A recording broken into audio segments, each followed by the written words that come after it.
Segala puji bagi Allah Jalla Jalaluh yang memberikan hidayahnya kepada kita, membimbing kita untuk taat dan patuh kepadanya. Di saat banyak manusia yang sehat, yang punya kesempatan, tapi dia tidak bisa melangkahkan kakinya ke rumah Allah Azza wa Jalla. Berapa banyak orang yang lebih mapan hidupnya dari kita, yang lebih banyak waktu luang, yang lebih sehat, tapi ternyata Allah tidak memberikan hidayah kepadanya untuk dapat menjawab panggilan Allah, hayya 'alas shalah. Dan kalau bukan karena petunjuk Allah, kita nggak akan seperti ini, jemaah.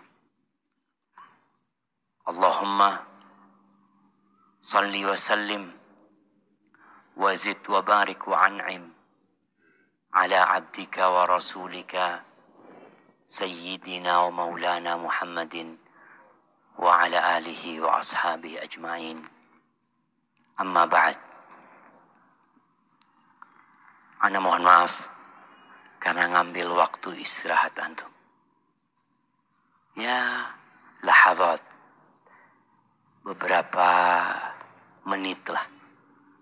Ana ingin menyampaikan sesuatu yang semoga dapat menambah keimanan kita. Ahibati fillah,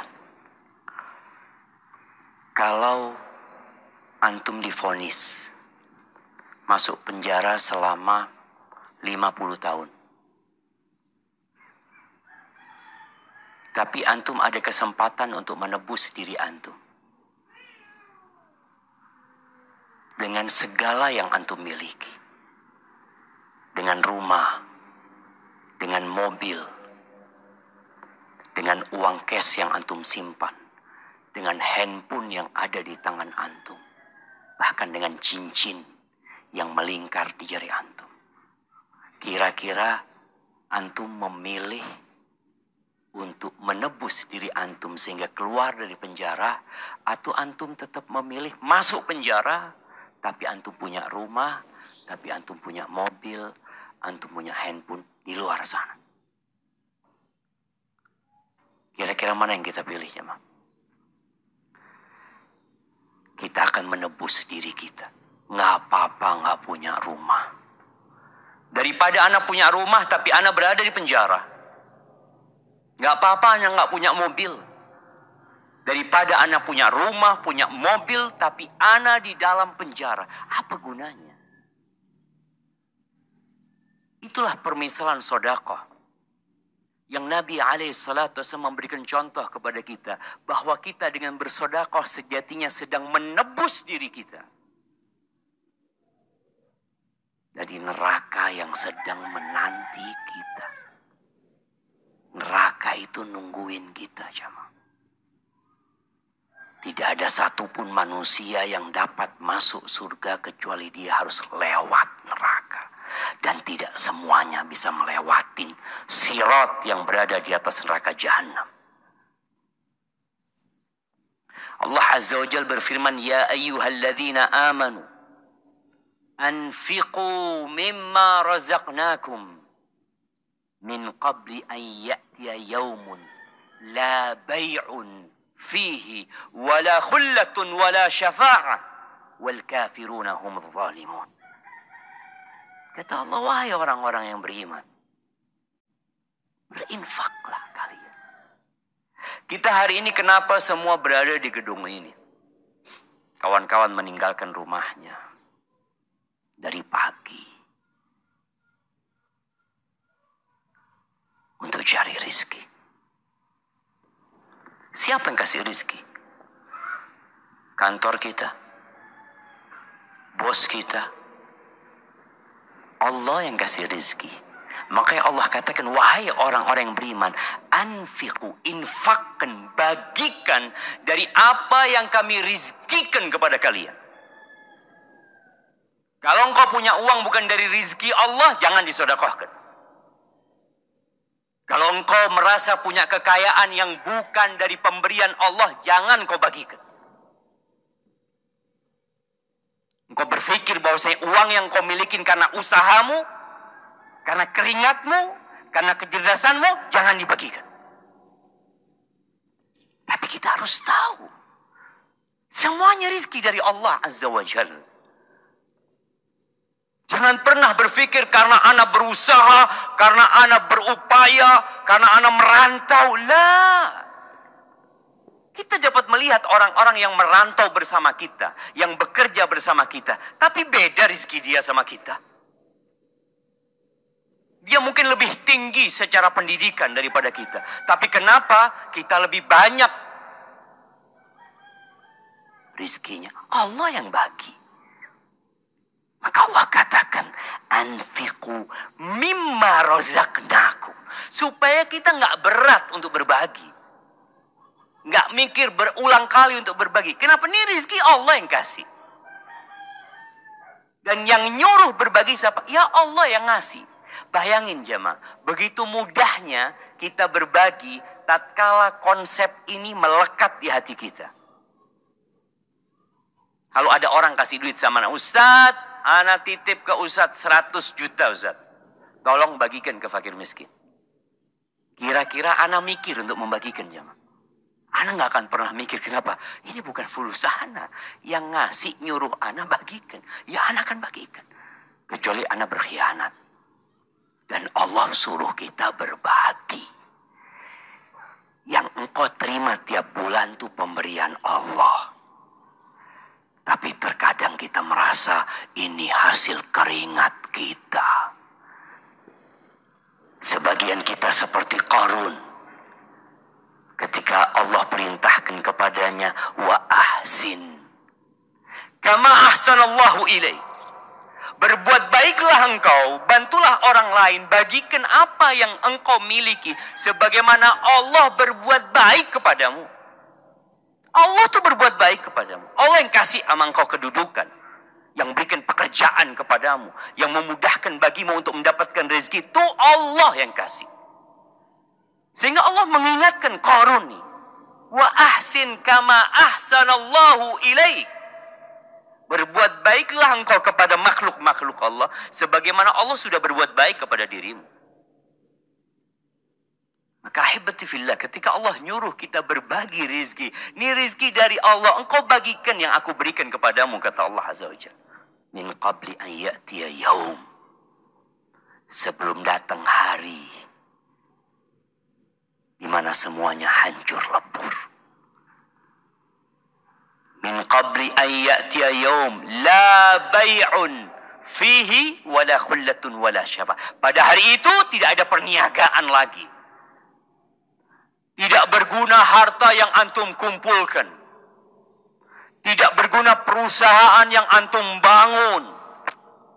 Hari yang kata Allah, yaum la yanfa'u malun wala banun. Tidak berguna tuh hartanya. Akan datang tuh hari jamaah. Kita semua akan menghadapi. Dan kita sudah melihat dengan mata kepala kita sendiri. Orang-orang yang meninggalkan hartanya. Perusahaan yang dia bangun, dia tinggalin. Tanpa dia punya beban sama sekali meninggalkan semua kekayaannya. Dicabut nyawanya oleh Allah Azza wa Jalla. Akan datang tuh hari. Wala khullah. Nggak ada pertemanan pada hari itu. Kita sibuk cari sohib di dunia ini. Membangun bisnis, mencari kolega. Hari itu nggak ada gunanya. Wala syafa', engkau mau cari syafaat dari siapa? Kalau ternyata engkau tidak melaksanakan perintah Allah Azza wa Jalla. Kita disuruh sama Allah. Dan banyak ayat Allah memerintahkan kepada kita. Allah Azza wa Jalla mengatakan, ya ayyuhalladzina amanu. Allah panggil lagi, wahai orang-orang yang beriman. La tulhikum amwalukum wala auladukum an dzikrillah. Wahai yang beriman, jangan sampai harta anak kalian membuat kalian lalai dari mengingat Allah Azza wa Jalla. Sehingga muncul manusia-manusia yang congkak, angkuh, lupa sama Allah, Allah bikin dia lupa sama diri dia sendiri. Berapa banyak orang yang lupa sama diri dia sendiri. Kita kadang sampai bingung melihat sebagian manusia. Apalagi yang dia kejar. Dia punya harta, dia punya usaha yang mungkin cukup untuk membiayai 1 juta manusia. Tapi dia terus mengejar sesuatu yang tidak ada ujungnya. Disinilah Allah Azza wa Jalla mengingatkan kita. Jangan engkau lalai, lupa dari mengingat Allah. Karena wa may yaf'al dzalika fa ulaika humul khasirun. Yang akhirnya lebih mementingkan hartanya, lebih mementingkan usaha dan keluarga dan anaknya, maka dia akan merugi di dunia. Ada orang-orang yang tidak pernah menikmati harta yang dikumpulkannya. Tapi dia terbebani dengan harta yang dia cari.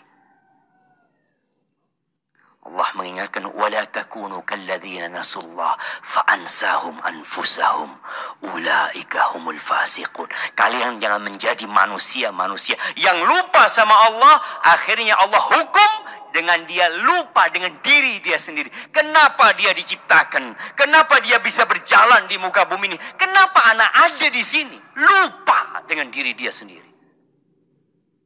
Makanya kadang-kadang kita bingung jemaah. Ada orang-orang yang lupa dengan diri dia sendiri.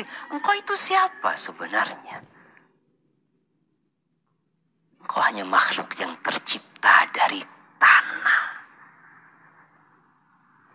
Kadang-kadang dia lupa. Maka kembali kepada perintah Allah. Jangan sampai kalian lalai dari mengingat Allah. Wa anfiqu mimma razaqnakum. Allah ingatkan lagi. Infakkan dari apa yang kami rizkikan kepada kalian. Kenapa seringkali kita membaca ayat-ayat perintah untuk berinfak, untuk bersedekah, untuk berbagi? Karena kita cinta sama harta. Kita sering lupa. Maka diingatkan kembali. Wa anfiqu mimma razaqnakum min qabli an ya'tiya ahadakumul maut. Sebelum datang kematian kepada kalian. Ketika datang itu kematian, manusia baru mulai ingat bahwa ternyata hasil kerja ana nggak ada gunanya. Capek ana, lelah ana, letih ana, semua ana tinggal. Dan ana menghadap kepada Allah, nggak bawa apa-apa. Maka tatkala ajal datang, apa yang diinginkan manusia ini?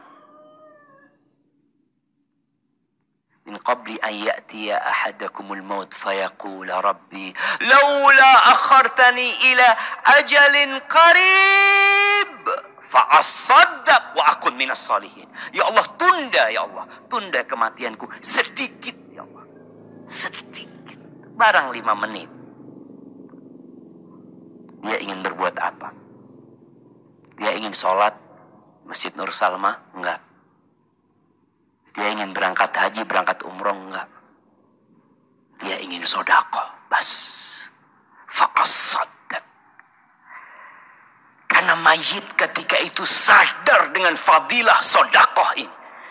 Yang selama ini dia tunda-tunda, yang selama ini dia bisa membeli sesuatu, kesenangan dia, hobi dia bisa beli. 1 M dia keluarkan tuh duit.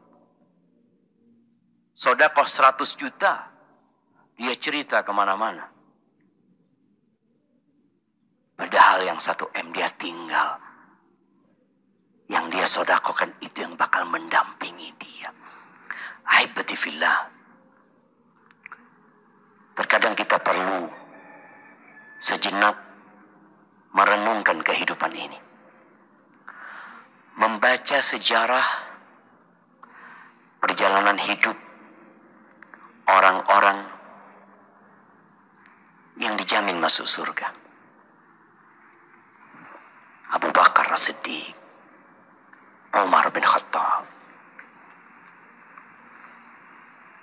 Utsman bin Affan, Ali bin Abi Thalib, Abdurrahman bin Auf, Talha bin Ubaidillah, Zubair bin Awam, Abu Ubaidah Amir bin Jarrah,